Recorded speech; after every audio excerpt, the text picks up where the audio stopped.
Halo, saya Sabit Raira. Kali ini saya akan review sebuah buku berjudul The Girl on the Train yang dikarang oleh Paula Hawkins, dan buku ini sudah masuk New York Times bestseller. Dan kalau kalian googling judul bukunya ini, kalian akan ketemu juga filmnya gitu kan. Jadi buku ini sebenarnya sudah diangkat ke dalam layar lebar. Nah, buku ini bergenre thriller dan tebalnya ini 445 halaman.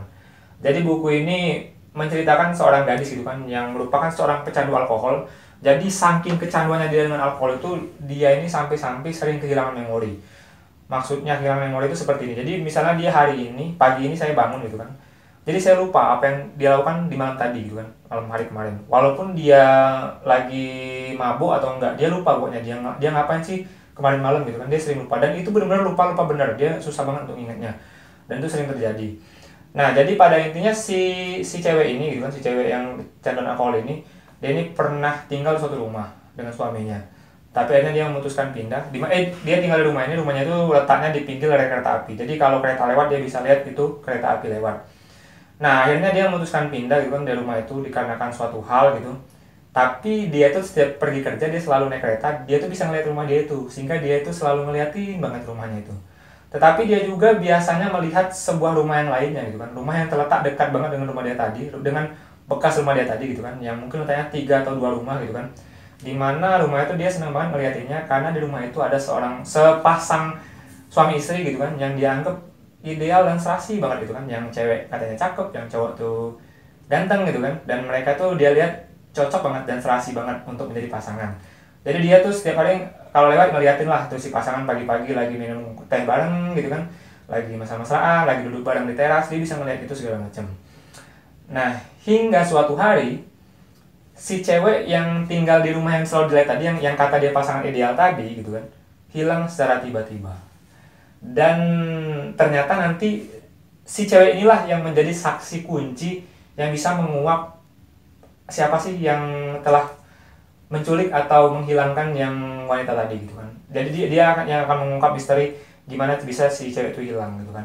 Karena dia tuh sebenarnya dari awal udah tahu, tapi karena dia selalu hilang ingatan dia lupa.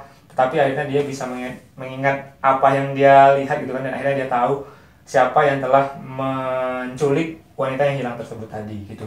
Jadi intinya ceritanya seperti itu aja sih ya. Saya cuma menggambarkan garis besarnya.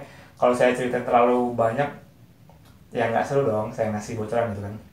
Seperti itu ya. Jadi judulnya The Girl on the Train, seorang gadis yang ada di kereta gitu kan, yang cuma lihat dari kereta, dia bahkan bisa membuktikan siapa yang telah menculik atau menghilangkan wanita yang hilang tadi gitu.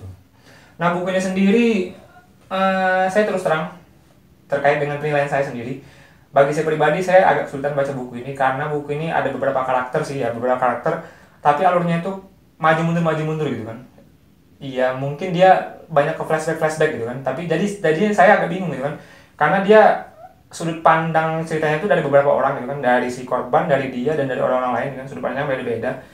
Dan alurnya juga maju mundur gitu kan. Jadi saya agak kebingungan di awal-awal, baru setelah di akhir-akhir, di tengah-tengah ke belakang, baru saya mulai ngerti.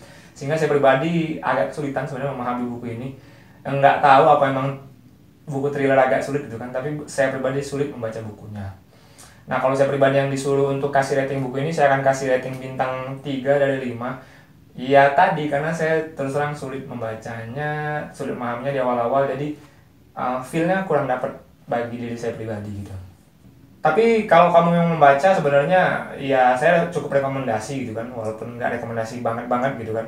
Karena ya seperti genre-genre thriller lainnya gitu kan, buku ini cukup mencengangkan gitu kan akhirnya, tentang siapa sih yang telah melakukan penculikan tadi, tentang siapa saja orang-orang yang terlibat di situ. Jadi agak-agak mengejutkan dan tidak disangka-sangka gitu kan pelakunya nanti gitu kan. Jadi ya kalau kalian memang tertarik dengan tema-tema yang memang seperti itu, ya saya cukup rekomendasi sebenarnya.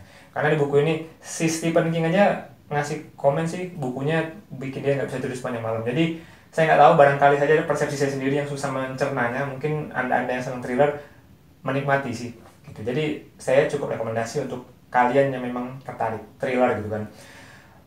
Sekian dari saya. Semoga review kali ini bisa membantu kamu menentukan bacaan kamu selanjutnya. Kalau kamu suka silahkan like, kalau nggak suka silahkan dislike. Akhir kata, terima kasih.